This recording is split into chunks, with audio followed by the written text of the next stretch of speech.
Hello friends, let us start today's editorial. जो first editorial लिया है वो मैंने लिया है this one, an economic disaster foretold.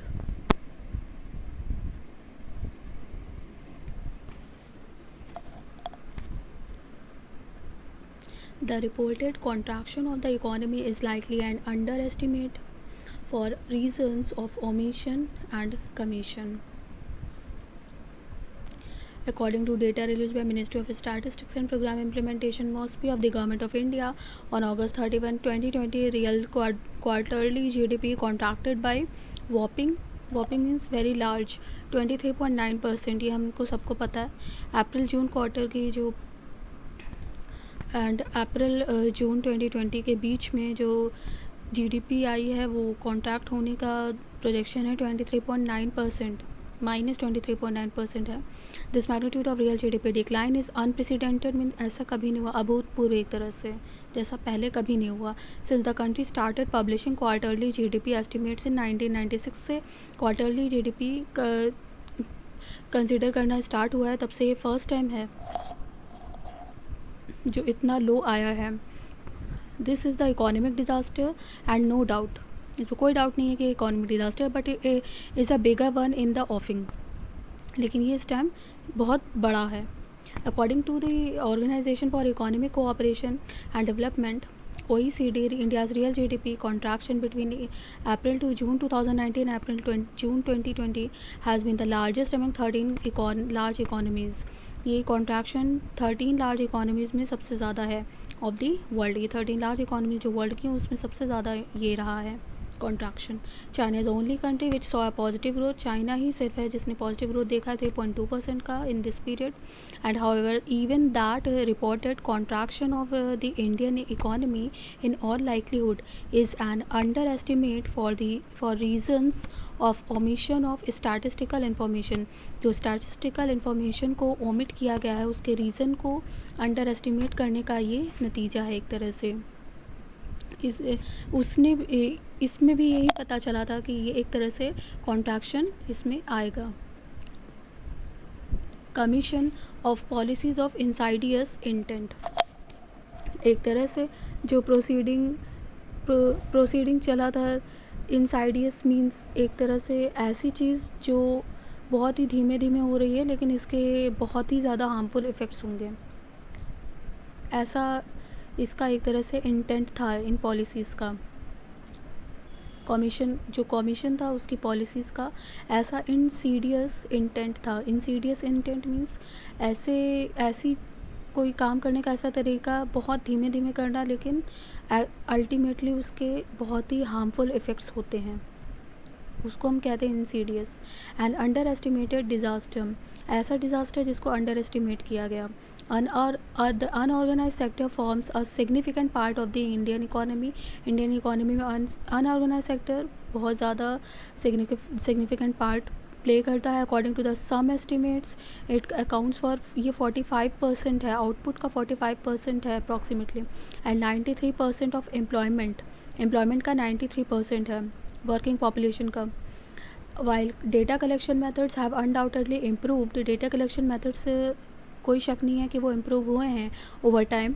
Coming up with reliable estimates of value added in the unorganised sector.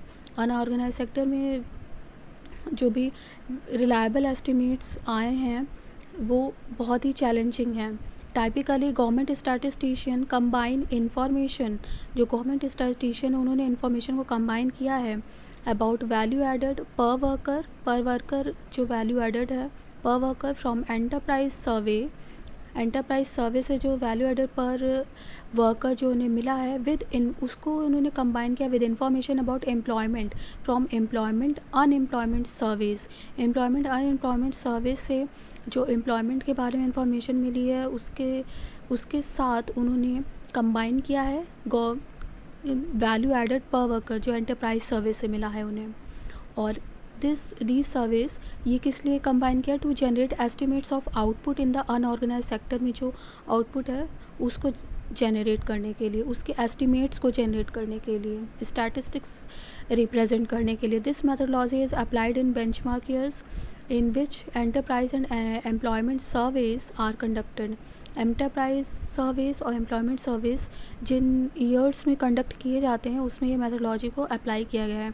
Typically once every 5 years, हर 5 साल में एक बार जो ये सर्वे कंडक्ट किए जाते हैं उसमें इन मेथडोलॉजी को उन्होंने अप्लाई किया है। The benchmark estimates are only available for those years, और बेंचमार्क एस्टिमेट्स सिर्फ उन्हीं ईयर्स के लिए अवेलेबल हैं। उनको एक तरह से स्टैंडर्ड की तरह से यूज़ किया जाता है। कल मैंने एक स्टैंडर्ड के लिए वर्ड बताया था, स्टैंडर्ड का वर्ड था yardstick, YARDSTICK। For other years के लिए the estimate of the output in unorganised sector is extrapolated. Other years के लिए उसी के बेसिस पे कंक्लूड किया जाता है। एक्सट्रापोलेट मीन्स एस्टिमेट करना या कंक्लूड करना या उसको इंटरप्रेट करना।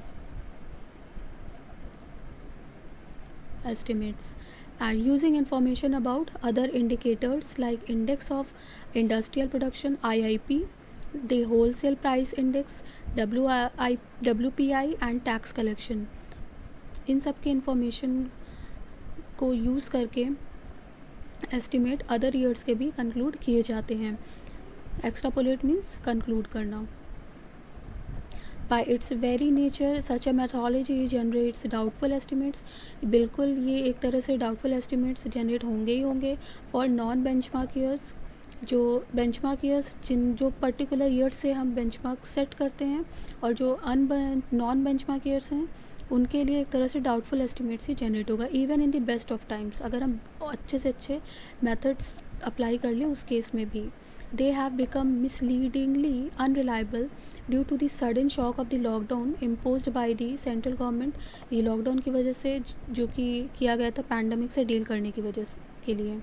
The lockdown has hit the unorganized sector disproportionately hard as did the previous shock of a monetization। As a result, in standard methods of estimating the output of the unorganized sector by extrapolation and quantifying its contribution to the whole economy overestimates the income generated। ये सारी चीज़ें क्या कर रही हैं, एक तरह से ओवर एस्टिमेट कर रही हैं इनकम जनरेट होना। इससे जो इनकम जनरेट है उसको ओवर एस्टिमेट कर रहे हैं, मतलब जितनी कल्पना भी नहीं कर रहे हैं हम, रियलिटी से कुछ ज़्यादा ही सोचना। ओवर एस्टिमेट मीन्स कुछ ज़्यादा ही सोचना। During the pandemic the actual situation is much worse. Actual situation और भी ख़राब है। The benchmark estimates of output refer to some pre कोविड-19 ईयर। बेंचमार्क एस्टिमेट्स आउटपुट का जो है वो कोविड से पहले का कोई ईयर है। And information on other variables like tax collection has been rendered far less reliable.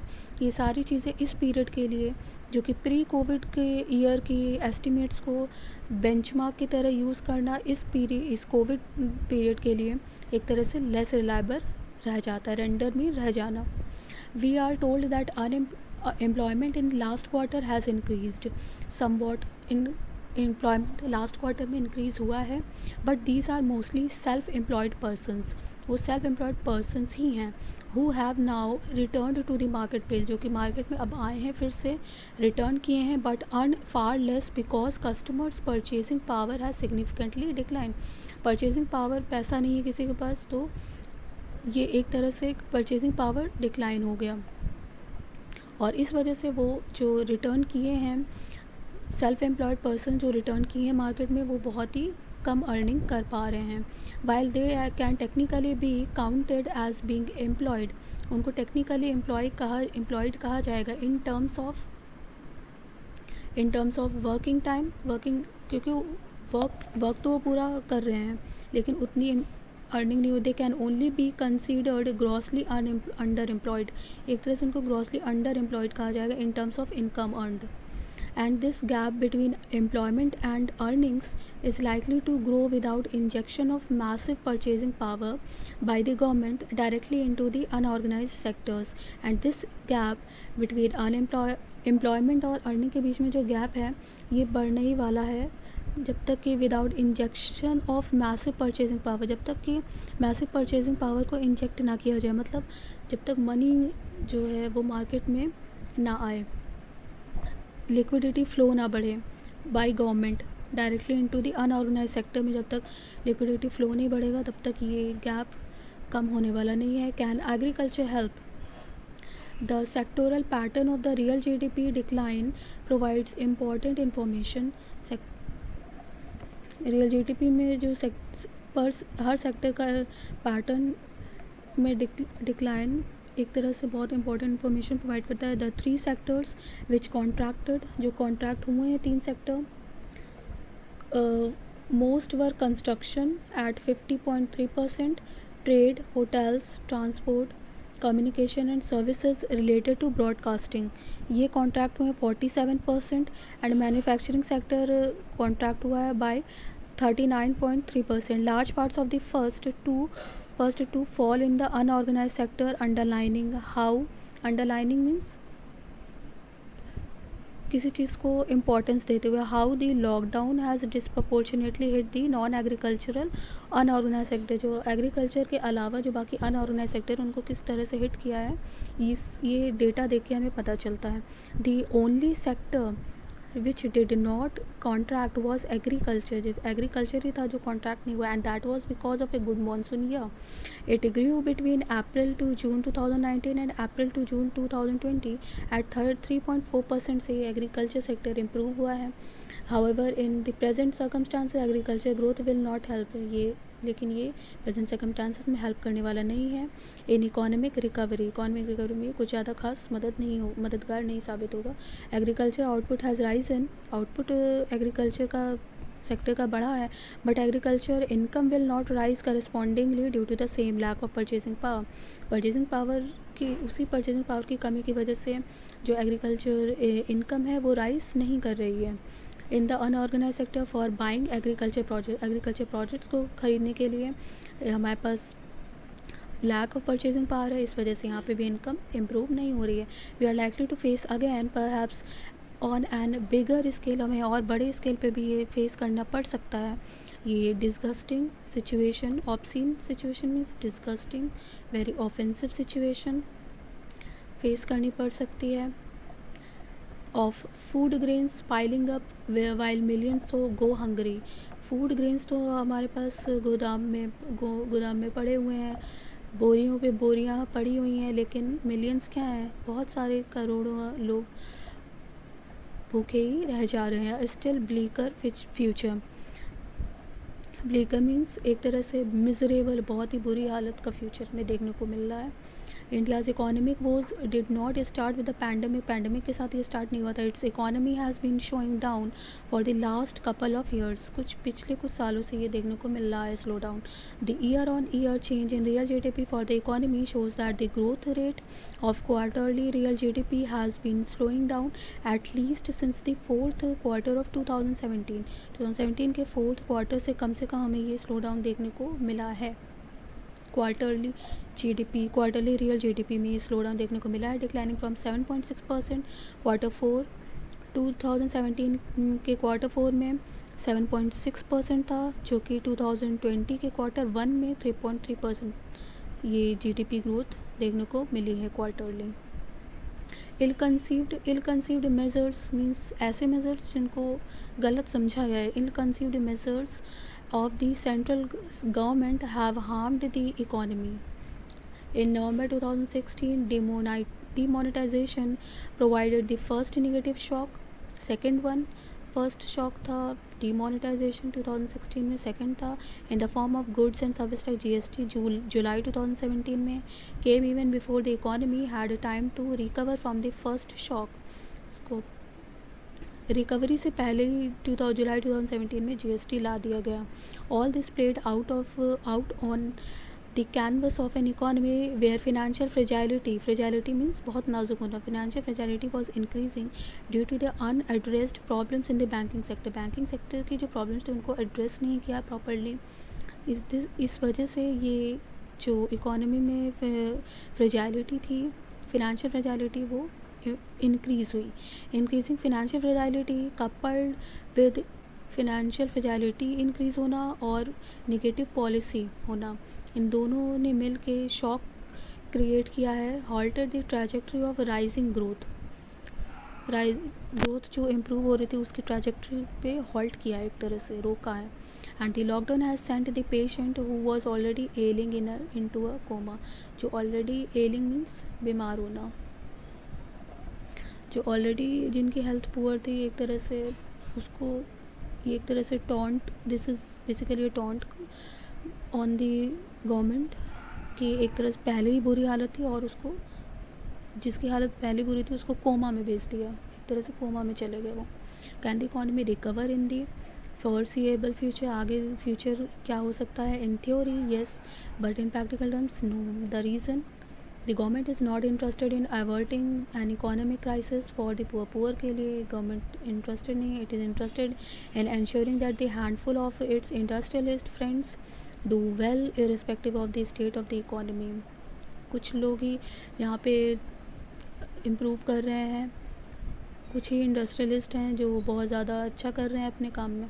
And by all accounts they are doing well.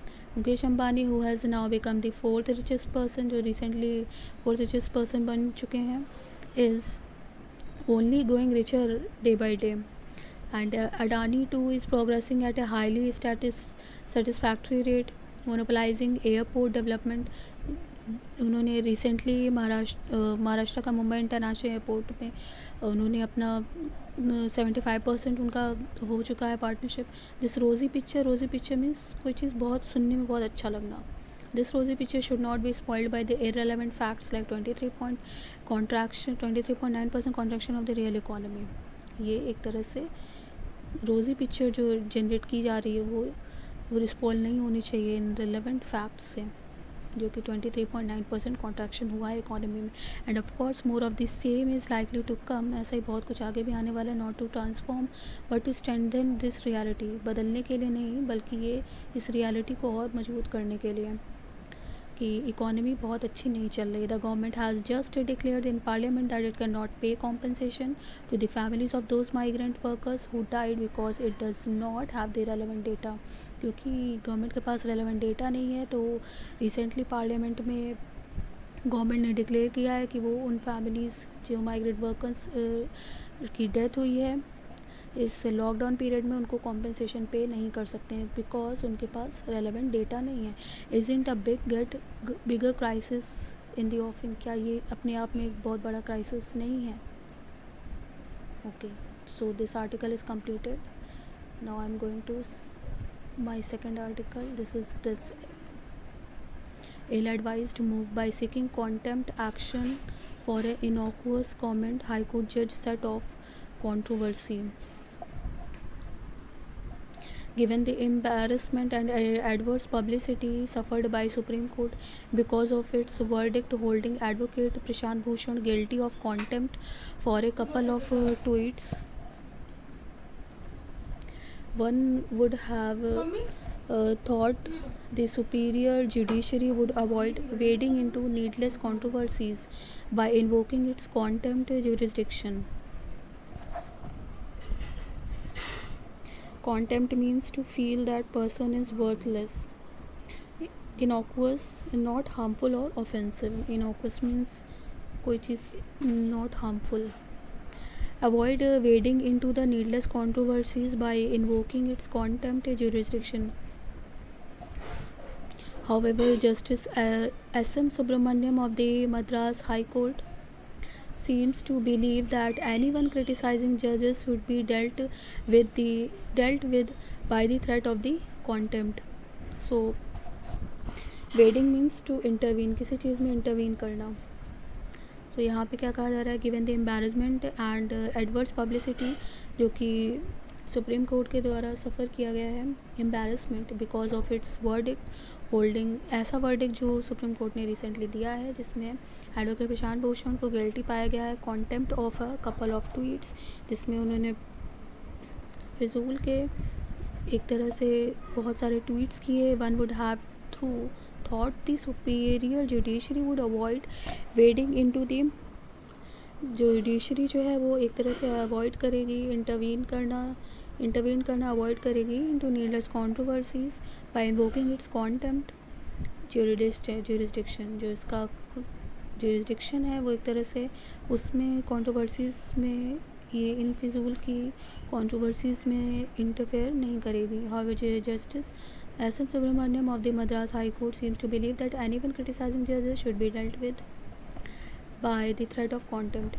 कोई भी अगर जजेस को क्रिटिसाइज़ करता हुआ पाया जाएगा उसको थ्रेट ऑफ कॉन्टेम्प्ट को डील करना ही पड़ेगा. In an ill advised move he has written to the chief justice को लिखा है seeking permission to initiate contempt proceeding against prominent Tamil actor Suriya. और इसी चीज़ को देखते हुए उन्होंने he has written to chief justice उन्होंने लिखा है seeking permission to initiate contempt proceedings against prominent Tamil actor Suriya for an innocuous comment, जो कि एक तरह से उन्होंने जो कि ऑफेंसिव नहीं था ऐसा कमेंट तमिल एक्टर सूर्या ने किया था on recent judicial orders declining to interfere. जो रीसेंट जुडिशियल ऑर्डर्स थे जो कि जिसमें डिक्लाइन कर दिया गया था इंटरफेयर करने के लिए नीट एग्ज़ाम मेडिकल कोर्सेज के लिए, उस पर उनका एक इनॉक्यूअस कमेंट आया था तमिल एक्टर सूर्या का. The actor responding with anguish to recent suicides. actor responding with anguish to recent suicides. एक तरह से depressed, anguish means depressed, to recent suicides by MBBS aspirants out of fear of failure had remarked that a court that dispenses justice through video conferencing.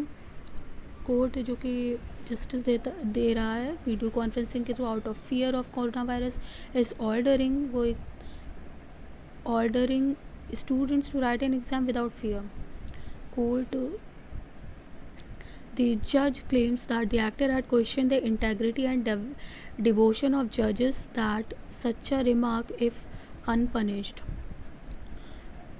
would undermine public trust in the judiciary. Undermines किस चीज़ की power को कम करना in the public trust in the judiciary. It is only petulant एक तरह से bad tempered है, petulant resort to contempt law without necessary cause that would make the layman means the person who is without technical knowledge lose trust in courts. No reasonable person who reads Mr. Surya's statement would constitute it एक तरह से इसको interpret करेगा as contempt of court, as it does nothing more than state an obvious fact. एक तरह से obvious fact बता रहा है. While the pandemic has resulted in virtual hearings, the court has allowed an examination involving 1.5 million students. Court ने allow कर दिया है 1.5 million स्टूडेंट्स को एग्ज़ाम देने के लिए, as pointed out by 6 former judges of High Court in a letter of the Chief Justice asking him not to act on the Justice Subramaniam letters. The judge's construction of the actor's comments is off the mark. जिस तरह से represent किया गया है वो inaccurate है. Of the mark means ऐसा नहीं कहा गया था, ऐसा दूर दूर तक उससे कोई ताल्लुक नहीं है. Besides no one would believe that the actor had interfered with any judicial proceedings through his comment और that it hindered the administration of justice in any way. ये किसी भी तरह से जस्टिस के एडमिनिस्ट्रेशन को हिंडर नहीं कर रहा है, रुकावट नहीं बन रहा है. हिंडर मीन्स रुकावट बन रहा. दैट अ जज should show unbelievable alacrity means cheerful readiness in shooting off a letter to the Chief Justice within hours of the actor's statement. Actor के स्टेटमेंट के कुछ ही घंटों में ये चीफ जस्टिस को लेटर गया. being aired on television evidences an alarming level of intolerance towards criticism and a monarchical understanding of how monarchical means कोई regime से related understanding of how courts ought to deal with public opinion. किस तरह से court public opinion को deal करना चाहिए उन्हें. The actor who also runs a voluntary organization, उनका अपना एक voluntary organization भी है जो कि dedicated है to increasing access to education for underprivileged children के लिए. ऐसा ही इनका voluntary organization भी है. has commented, उन्होंने comment किया है past में भी पहले भी किया है on matters related to education. There is no big reason to abridge this constitutional right to do so. किसी भी तरह से short and without losing sense. किसी भी पीस को एक तरह से अब्रिज मीन्स किसी पीस ऑफ लेटर को की मीनिंग को शॉर्ट करना without changing its meaning. To do so, especially on an issue of public importance. Further, Justice Subramaniam's request is also impermissible. इसको permit नहीं किया सकता, इसको allow नहीं किया सकता. Impermissible means not allowed in law. The High Court does not have jurisdiction to initiate contempt in respect of an order. High Court को does not have jurisdiction to initiate contempt in respect of an order. ऐसे order को jurisdiction नहीं है high court के पास. Passed ऐसा order जो कि pass किया गया by Supreme Court. Going by the apex court's verdict in विदुसा Oberoi in 2017. There is no reason for Chief Justice Amareshwar Pratap Sahi to permit initiation of contempt against Mr. Surya. There is no reason for Chief Justice Amareshwar Pratap Sahi. Chief Justice Amareshwar Pratap Sahi के पास कोई reason नहीं है वो जो permit कर रहे हैं initiation of contempt mister Surya के अगेंस्ट.